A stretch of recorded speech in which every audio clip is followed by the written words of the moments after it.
Hi, I'm Doug Gentili from James 2 Association. Want to wish everybody a Merry Christmas. For me, Christmas is every day because God has kept me strong through cancer. So I'm just so blessed to be alive and to do the ministry. I was called to do this video, and this video is called Christian Values and the Biden Administration.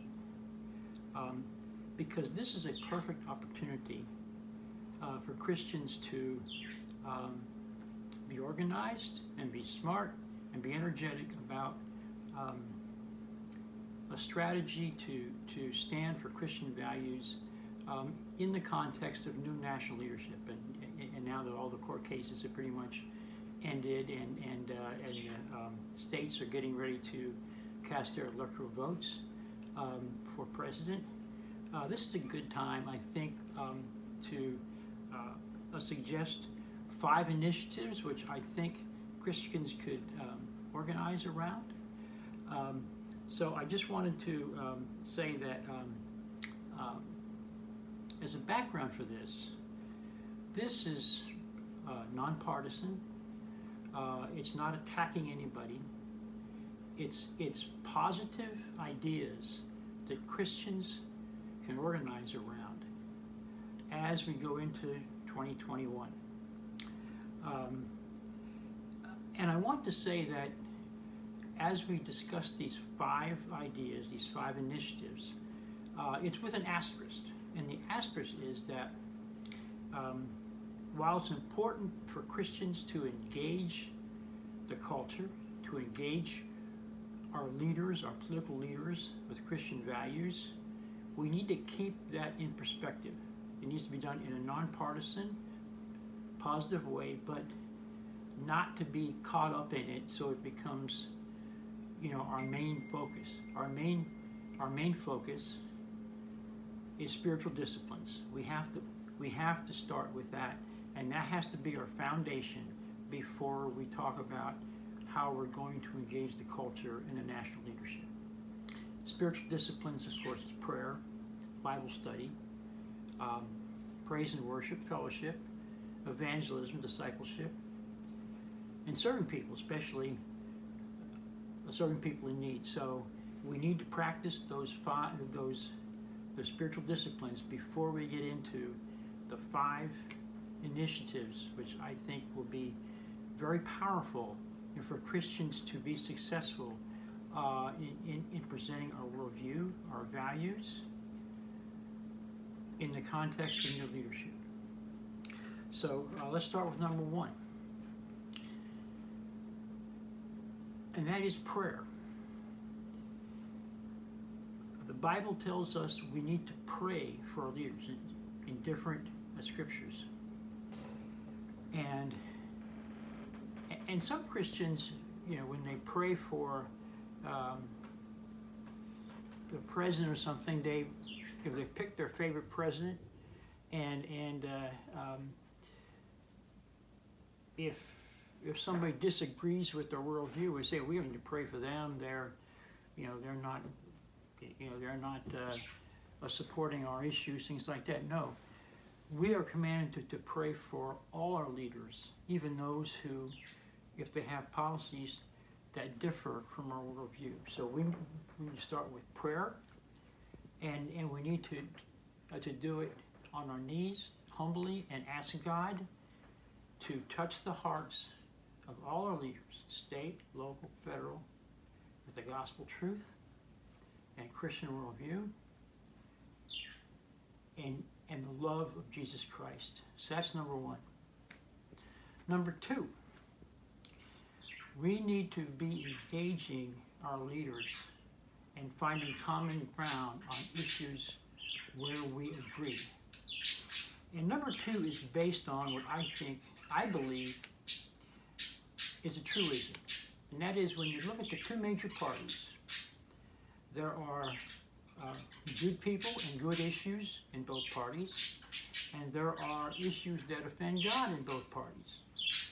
So when we engage the culture, when we engage our leaders, we're taking the best that the Bible talks about, the best issues, not in a partisan way, but looking for the best in both.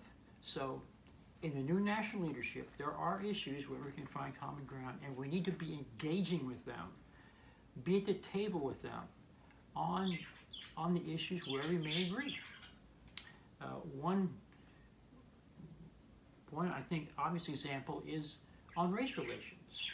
I think the new Biden-Harris administration would be very open to looking at racial justice issues, ways to address the divide that we have and some of the injustices, and we can be with them and talk to them,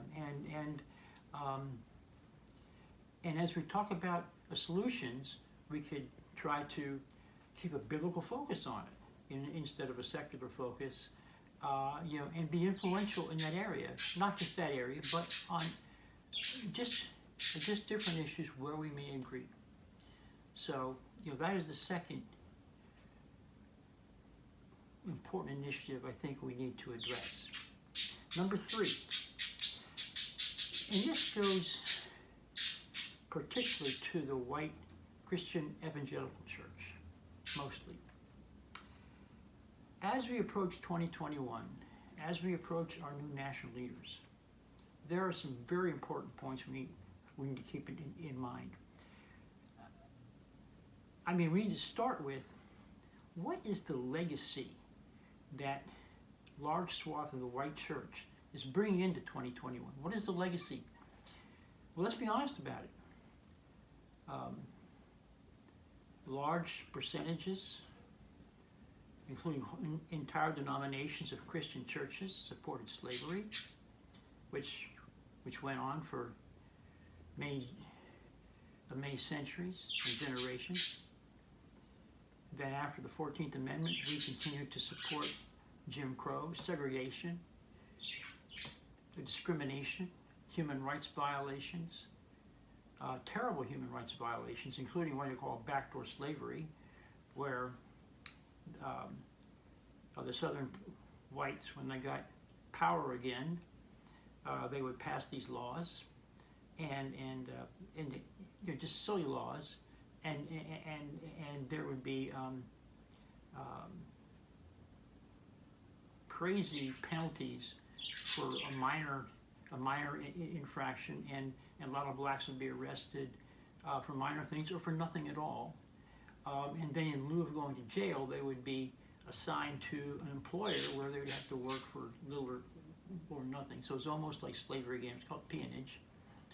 So that went on, and then, for generations and centuries, a large swath of the white church was part of that evil. As we all know, we cannot deny that history. We're not going to cancel that history. And then finally, when God lifted up Christian heroes like Rosa Parks, Dr. Martin King Jr., and others, to lead the civil rights movement, much of the evangelical white church, which was supporting racism and discrimination, repented and started supporting the civil rights movement in the 60s, which was positive. But what happened is that a lot of the prominent evangelical whites broke away, from allegiance and unity with the black churches over the issue of restorative justice, saying, no, we're not going to do that, okay? And that act, especially when there was so much hope because of unity around the issue that racism is bad. Most respectable white Christians, by 1970 were saying, yes, racism is bad, we're going to fight discrimination. The Civil Rights Act had been in existence for a few years. But saying, no, we're not going to address restorative justice. And not all white churches, but a lot of the prominent evangelical churches, that was their attitude. And there is still people today in the white evangelical church who say that racism is just an individual act. And racism in the heart and racism through actions can be cured through repentance, through the power of Jesus Christ and the gospel, which is true. But it doesn't stop there, okay? The Bible, and this is where so many black churches are deeply, Christians and non-Christians are so deeply hurt by the white church, a lot of the white church. And there is division and lack of unity because of the white churches do not accept the idea that there is systemic racism and there needs to be restorative justice. Now the Bible talks, there are so many scriptures about systemic injustice. I mean, I'm just going to, for sake of time, mention that if you look at Isaiah 58, it talks about oppression. It talks about loosening the bonds of oppression and how there's revival when we loosen the bonds of oppression. But when large segments of the Christian church, especially of the white church, do not acknowledge that we need to loosen the of the bonds of oppression, that fractures the church. And individuals do not set up oppression. Oppression is set up through systems, okay? And the 400 years of history cannot be denied. And the collateral damage from that and continued racial disparities tied to that and rising racism, which has been clearly documented. Now, if you look at Proverbs, chapter 31, verse 8, it talks about the rights of the poor. Individuals do not bestow rights, systems do. And it is time for the white church now to stand up. There's no political posturing anymore. We don't have to worry about acting stupid around an election like some of us do. This is a time where we can put all that behind us, at least for another couple of years at least. And when you look at the absurdity of saying that we don't need restorative justice based on this 400-year pogrom, racial pogrom, and the lingering effects of that. When you look at the system, the legal system in the United States right now, we have a court system which is based on if somebody is injured, there is restorative justice. Okay, I mean, if I run over somebody with a truck and I injure them, then there's going to be a court to restore that. There's going to be monetary damages, maybe other types of penalties, things like that. It's called restorative justice. It's ingrained in the American system, and it has foundations from Judeo-Christian values. So it is totally understandable that African American Christians and non-Christians would be offended by so many, and we're not talking about all whites, but we're talking about large segments of the white evangelical church who say, yes, restorative justice is important, except when we apply it to racial justice in the 400 years that we went through. So this is the opportunity, to fix this now, and to come together and fix the hurt, address the injustices, try to bring people together for conversations of the white church supporting the black church and other minority churches, not just a black issue. I mean, every race can be mistreated. Any race can be discriminated against, including whites. But the history is that the racist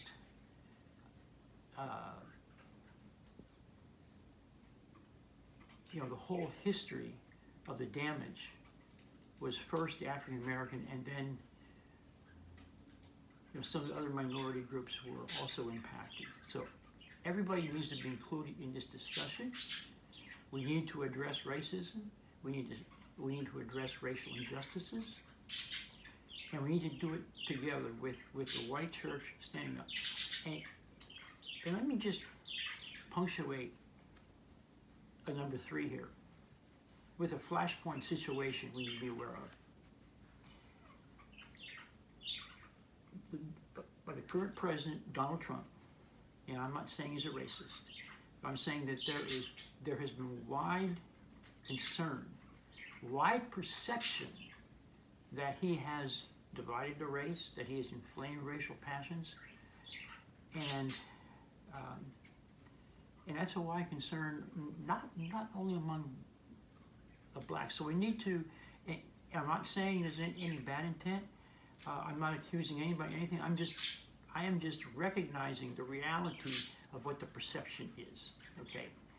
And the white evangelical church has been strongly connected to this president, which is the right, we have a right to support anybody we want to. So because of that flashpoint situation, the white church now has the opportunity to back away from any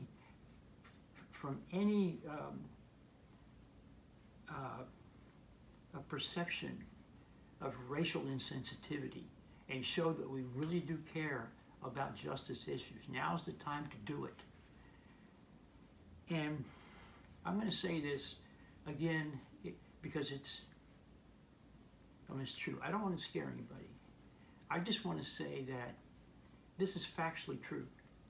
There are people on the secular left who have absolute hatred for Christianity. They have absolute hatred for people who were perceived as being right-wing, bigots, things like that. And some of these people are going to get into power, okay? So the white evangelical church needs to be very sensitive about not being racially stupid during this time, okay?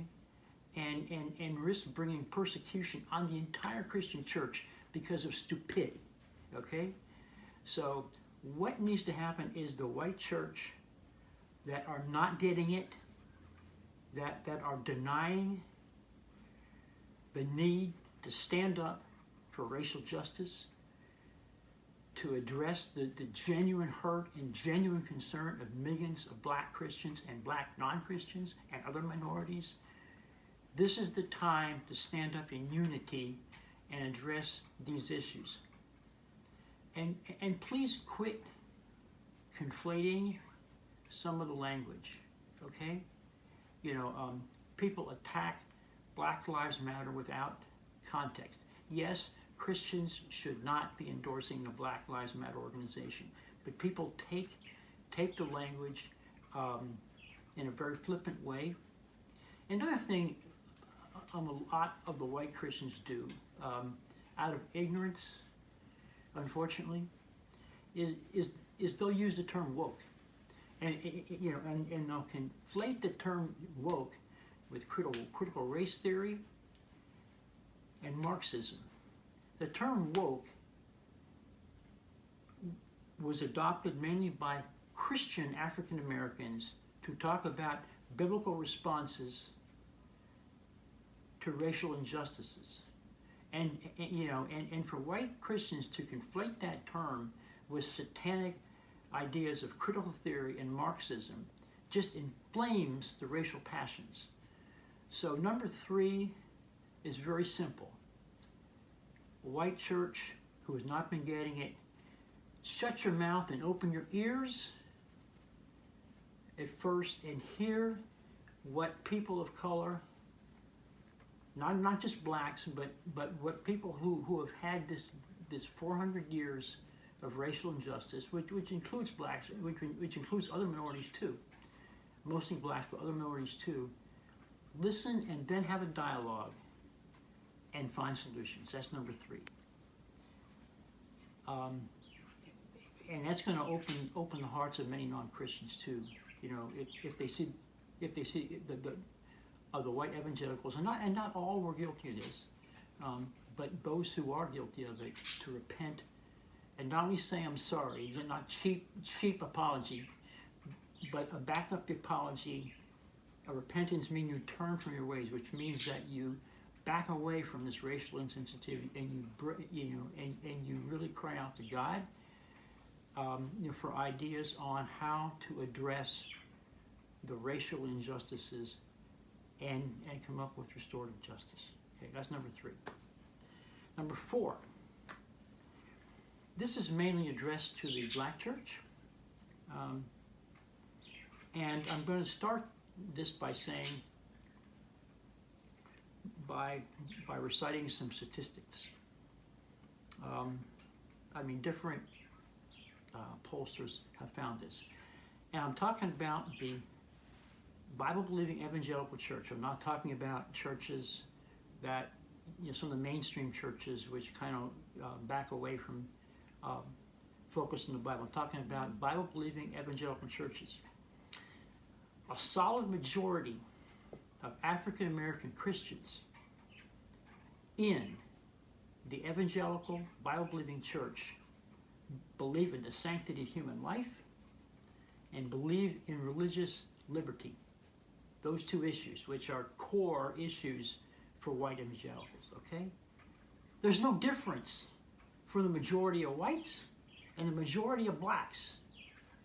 So why in the world do we have this separation right now, okay? So my call, my appeal to the black, those of you over 50%, now's a good time to speak up. And I'm not talking, speak up on those issues. There's no reason for political posturing, nothing.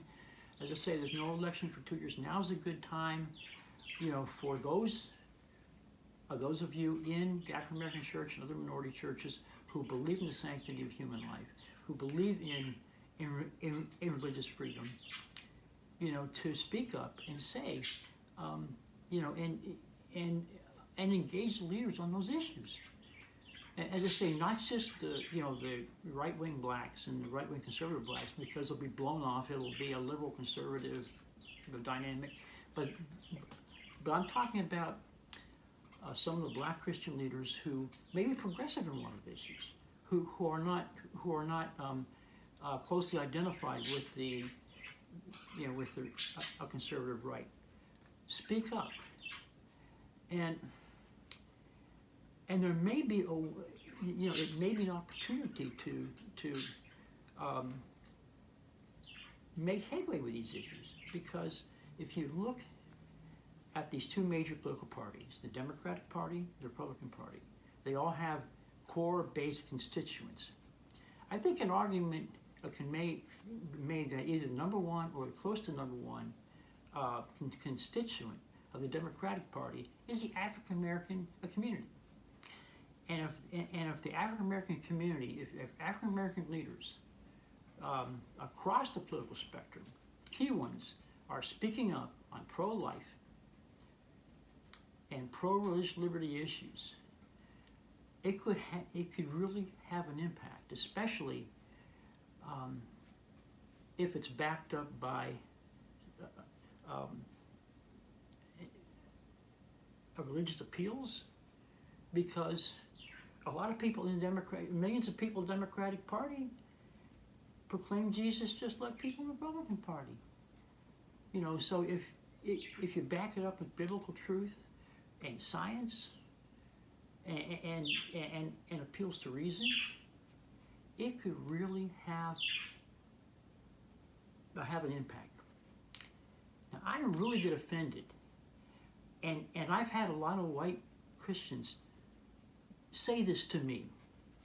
They say to me, Doug, if these black Christians believe in the sanctity of human life and believe in a religious liberty, why in the world do they constantly, a lot of them, constantly vote for candidates who are against the sanctity of human life of the unborn and against religious liberty when it comes to certain issues like the LGBT? Okay, well, and I get so frustrated when I hear that, because they have it asked backwards. I'm not using a curse word because I'm talking about the animal, taking the donkey and turn it around 180 degrees. The question they need to be asking was, why are the African Americans voting who are pro-life? Why are they voting for these pro-abortion and pro-age, LGBTQ rights people? And the answer is because the issue of justice is so compelling for them, because most every black person I know tells me that they have to live with microaggressions every day and have to deal with the fallout of the racism. Yes, we have made a lot of positive ground on this, but there is still so much racism out there. There's still so much racial ignorance out there, and the black people have to continue to put up with that.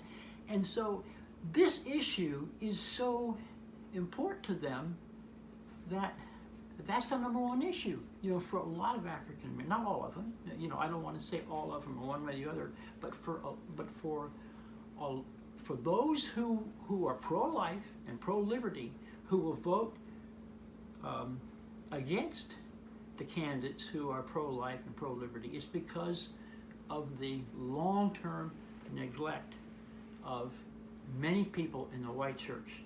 So the answer is, get the donkey backwards 188 degrees, that if the white church gets it right on race relations, then they are going to bring in more people that they can partner with on these other issues that the white evangelical church embraces. The pro-life, pro-religious liberty, they're going to have more and more allies among blacks, among Latinos, among Asians, among Natives, Pacific Islanders. So that's another reason why, excuse me, not all the white evangelical church, but that's those segments that have resisted talking about racial justice and restorative justice and meeting with blacks to address these issues of injustice, systemic injustice. Why this division happens, and the benefits of a unified church when they address the racial injustice issues, and the minority churches can see the sincerity, and then more and more of them will be more and more of the minority churches will be more likely to partner with the white churches on the white issue, on the pro-life issues and the pro-religious liberty issue, and we have more unity on Christian issues. So that, as well as the African American churches and leaders that are pro-life and are pro-religious liberty, to now speak up. Now's a good time. Please speak up on those issues and be very vocal with the culture and our leaders. Thank you. That's number 4. Number 5, I call it Truth in Love for Christian Civil Rights. This number 5, if we do this right, has the tremendous potential to change the culture, to bring the gospel to more people, to make the Christian gospel more real to them, more acceptable to them. So I'm going to talk about this, the truth and love, in two different segments. I'm going to start with the love.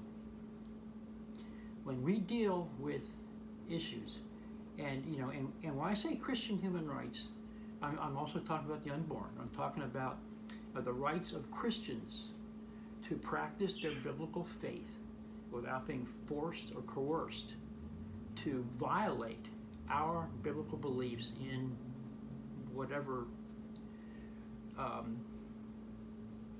life activities we're involved in. That we have the right to our Christian worldview and to live out our Christian worldview.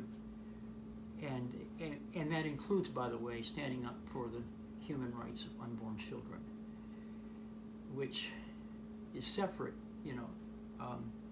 from women's rights. So I'm going to start with the love issue. We are going to be encountering, we already are encountering people who have different worldviews on abortion, on LGBT. Okay.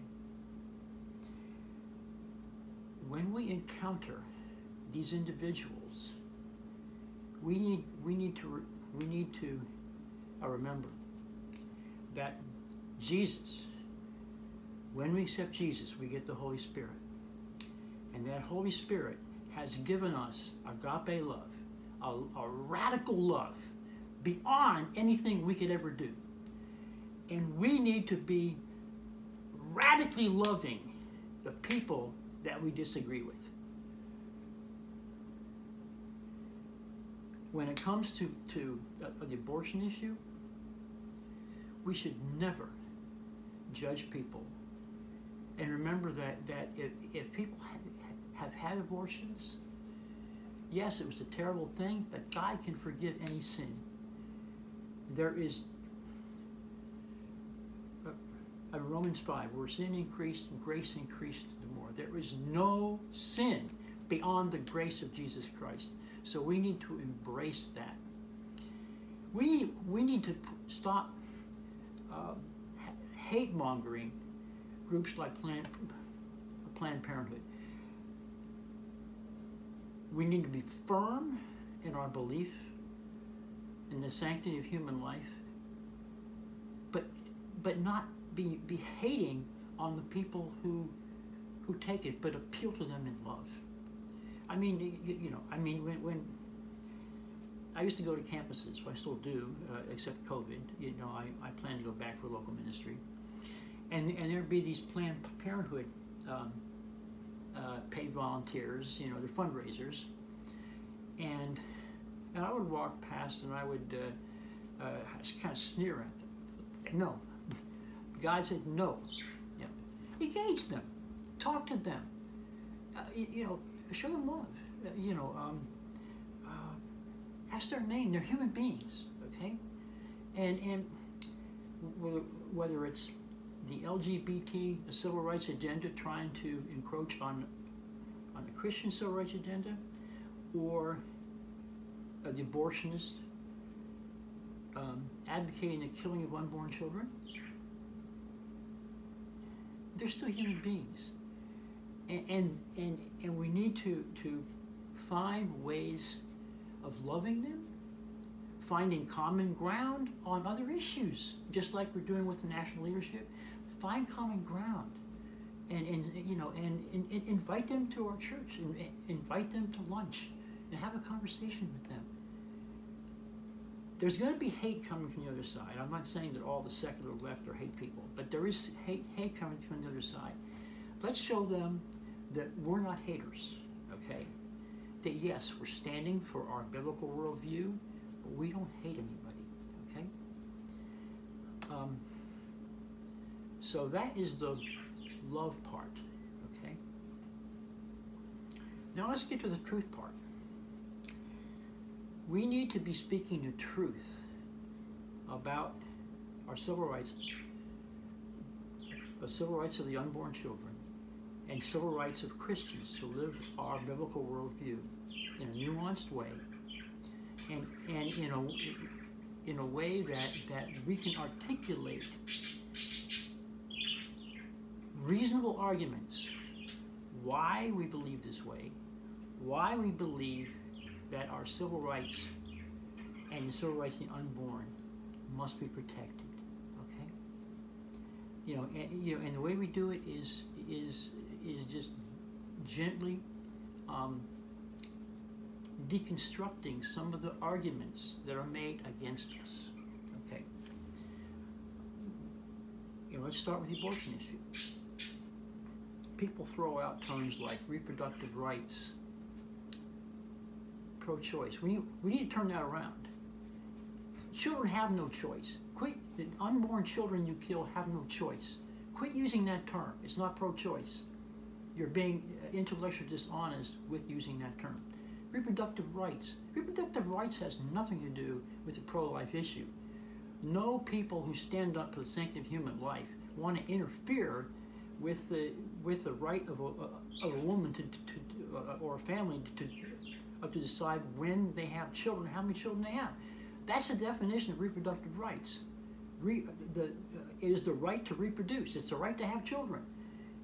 It has nothing to do with us standing up for the unborn. So we need to point that out. And also say that we're not against women's rights. We embrace women's rights. We love women. We respect women. We stand up against sexual harassment. We stand up against sexual assault. We stand up against modern slavery. We are visible on these women's issues. We stand for equal pay. We stand for not employment discrimination. We stand for respect, okay? But when you're talking about abortion, you're talking about a child's right, okay? And we need to make that clear. We support women's rights,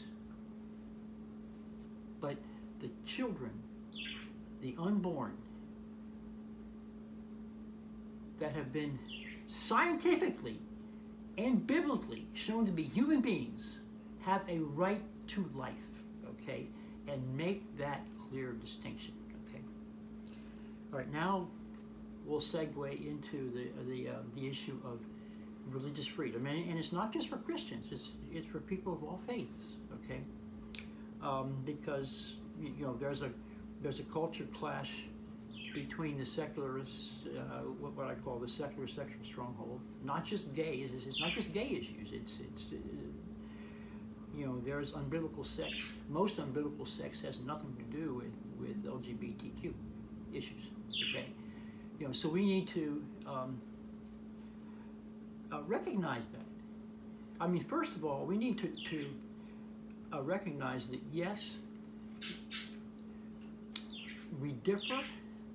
Our worldview differs from the LGBT worldview. Okay, all right, but we need to stop making a big deal of the sin of homosexuality like it's something more horrible than any other sin. Okay? And that gets back to the first part of love, and that is we accept our differences and we look for ways we can agree and love each other and respect each other. Okay?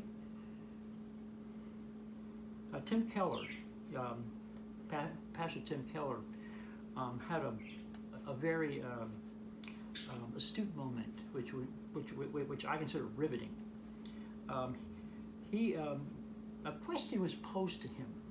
He said, "Are gay people going to hell?" And Tim Keller's answer, I'll never forget. He said, "Homosexuality does not send you to hell. Not having a relationship with Jesus Christ is what sends you to hell." Okay?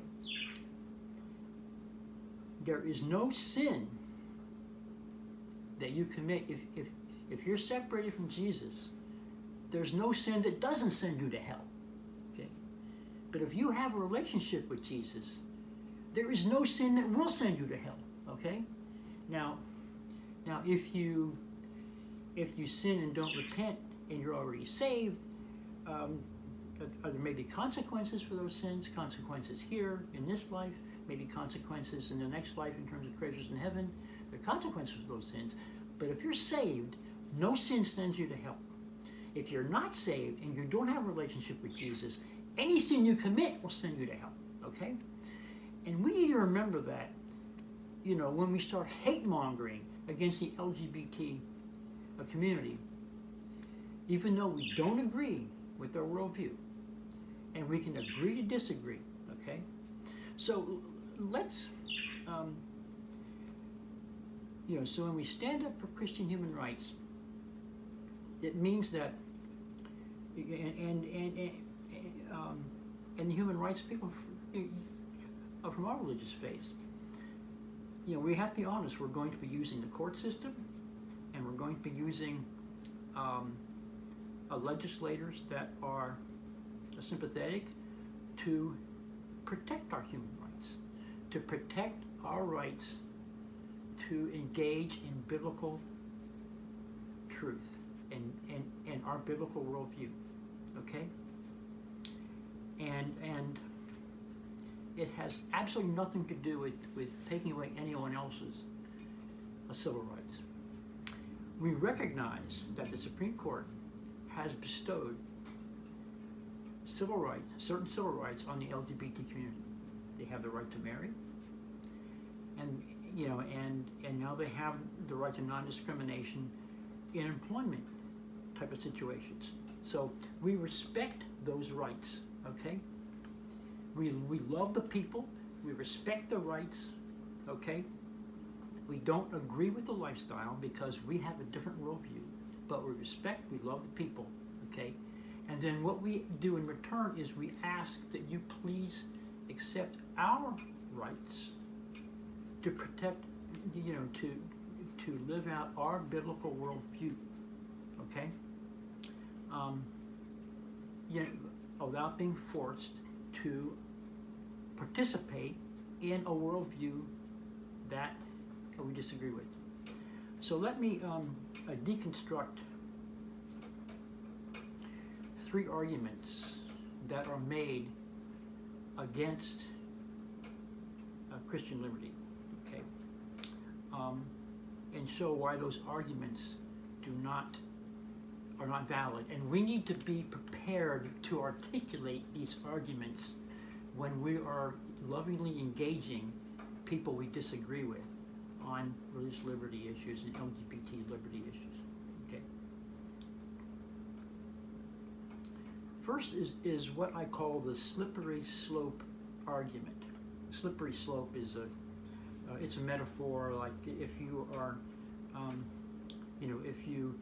if you slip up in one area, then you keep falling down and down, and then something even worse can happen, if you don't fix the first wrong. So, all right. So the slippery slope argument says this, and this argument has infiltrated the Christian church. It says that, well, if the society allows religious exemptions for LGBT civil rights, that's dangerous because the next thing you know is that people are going to ask for religious accommodations or religious exemptions to discriminate on the basis of race.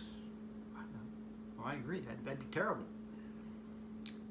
That's the slippery slope people are afraid of, okay? Well, no, that doesn't work, okay?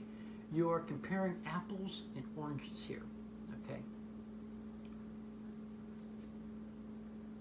Race, gender, these are genetical, biological, demographic realities.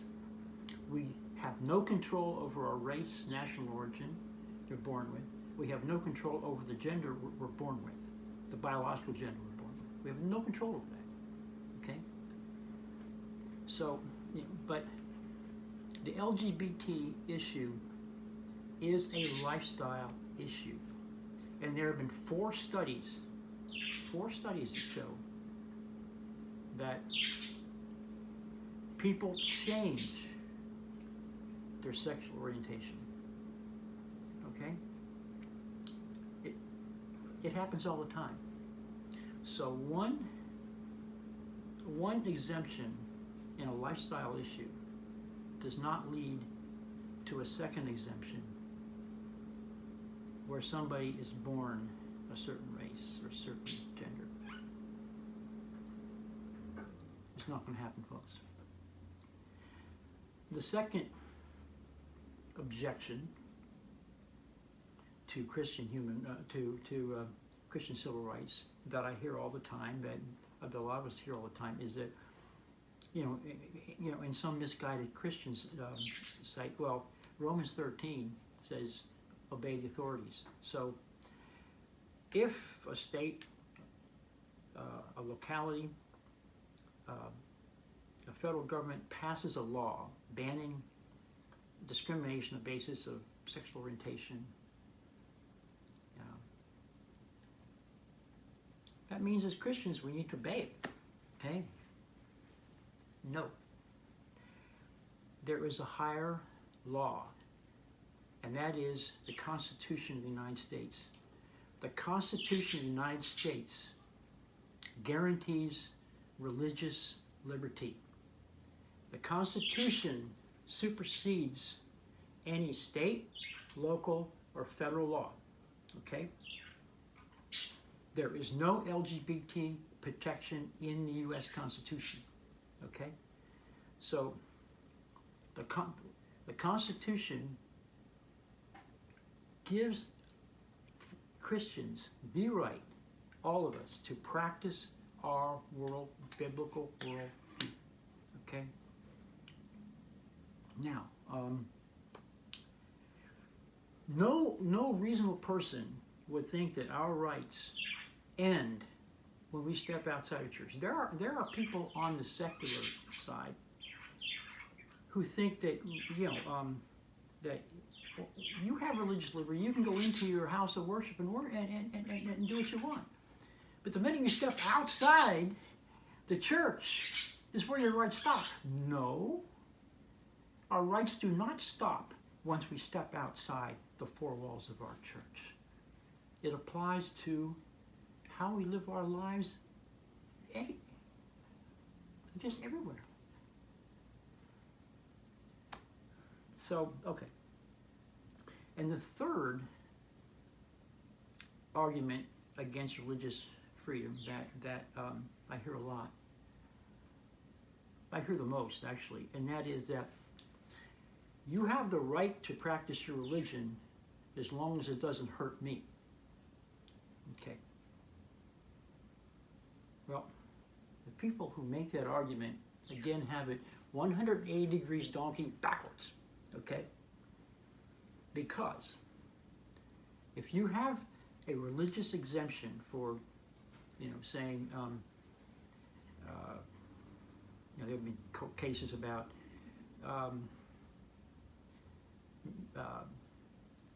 putting gay messages on a cake for participating in same-sex marriage. Okay, if you have exemptions, the injury to the people who are seeking those services have minimal damage because they can always find people.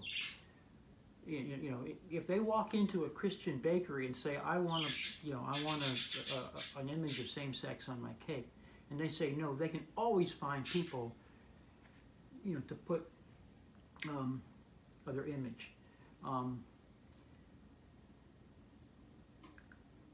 Gays and lesbians can always find people to officiate same-sex marriage. There are churches.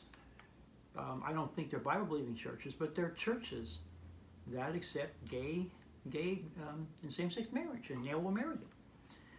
So the injury for a religious exemption to LGBT civil rights is minimal, but the people who would be hurt is if the LGBT civil rights agenda does not allow for religious accommodation, you're talking about tens of millions of people hurting because there are no exemptions. In other words, you are forcing tens of millions of people. You're giving us no choice but to accept your worldview and to articulate your worldview, have our speech and our labor endorse your worldview. Okay? Talking about the tail wagging the dog, it's what 3 or 4% of the population oppressing tens of millions of people. Okay? So the hurt would come with a lack of exemptions. Okay? Now, if you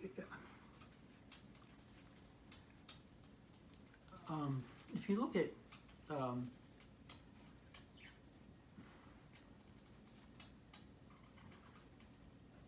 I don't say about this. It's so sad, but I'm going to do a reversal, and that is if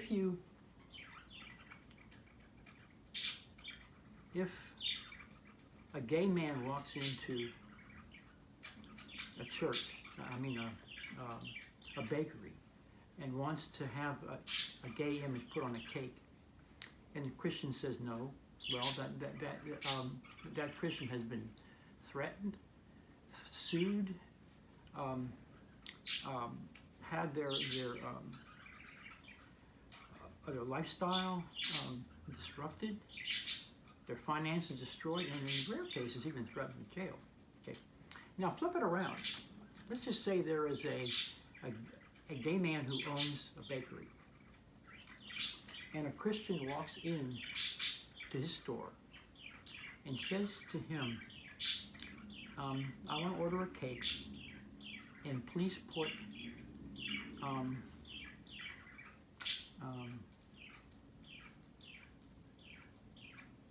biblical scriptures on the cake. And the owner says to the Christian,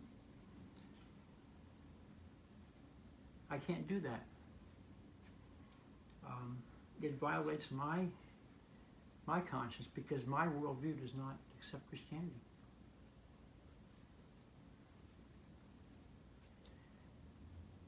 If that happened to me, the last thing I would do is threaten to sue him or say, I'm going to take you to court, I'm going to close down your business. And I don't know many Christians who would do that. Okay? We are talking about, what we're talking about here in terms of love and truth in that issue is that we need to insist on mutual respect. In other words, say to the LGBT people,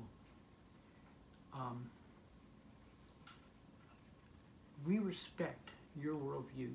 Please respect ours, okay? And do it in love.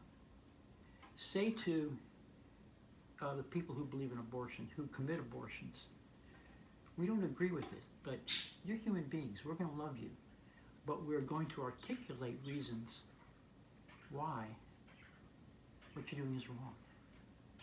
It's going to be based on science. It's going to be based on biblical truth. So let me just close this out by saying that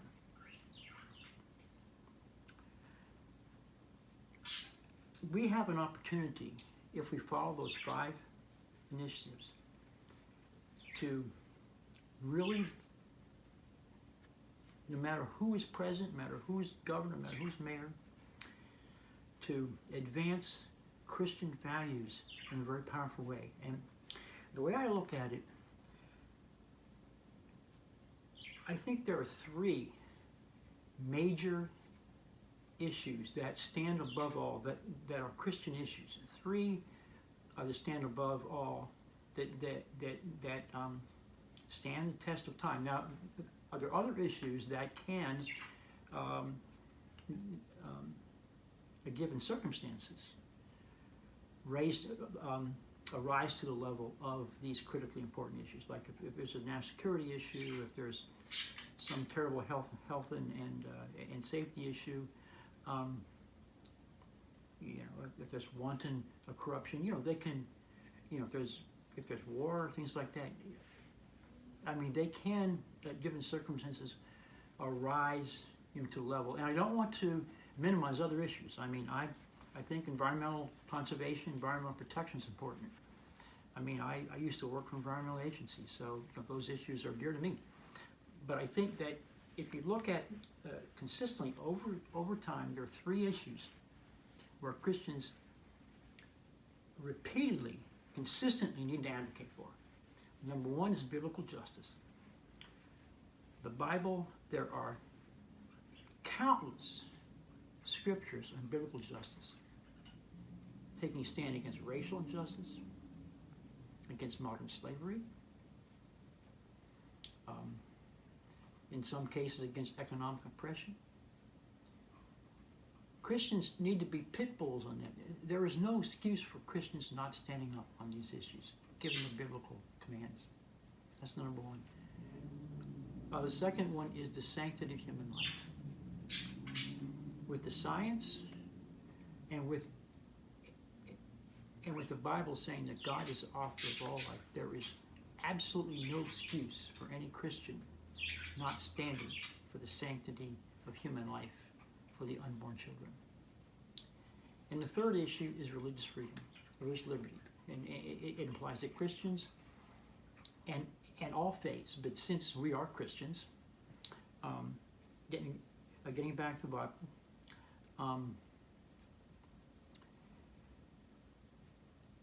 the New Testament, a very common theme throughout the New Testament, after Jesus' resurrection, right in the beginning of Acts with the Apostle Peter and going through the Apostle Paul's epistles, Peter's epistle, is the issue of persecution of Christians, violating our human rights, and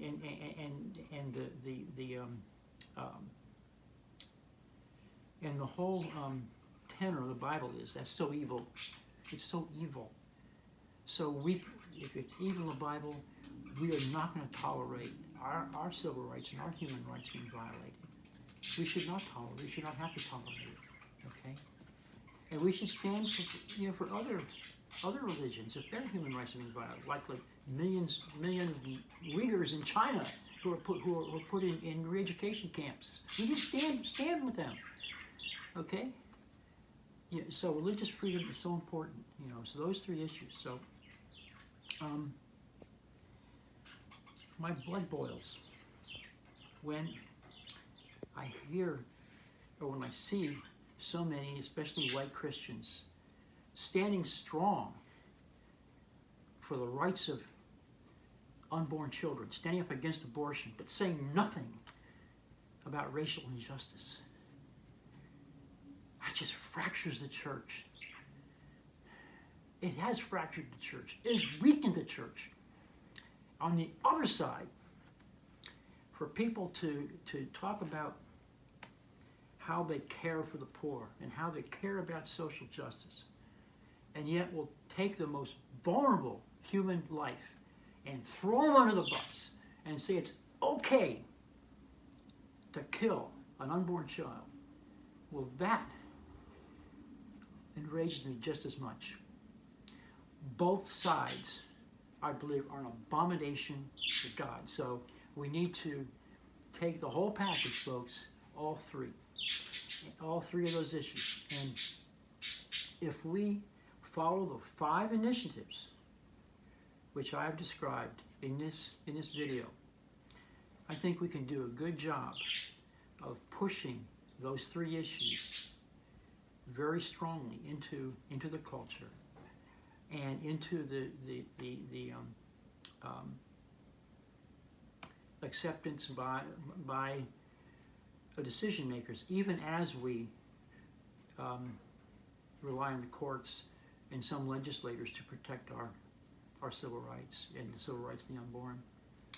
And if we take those three issues in love and show the reasonableness of it and the love behind it, the ultimate goal of that is it's going to bring more and more people to a relationship with Jesus Christ. So that is my appeal. Brothers and sisters and friends, let's do it. 2021, let's move on these 5 initiatives. Thank you. This is Doug Gentile from James II Association. Peace and out.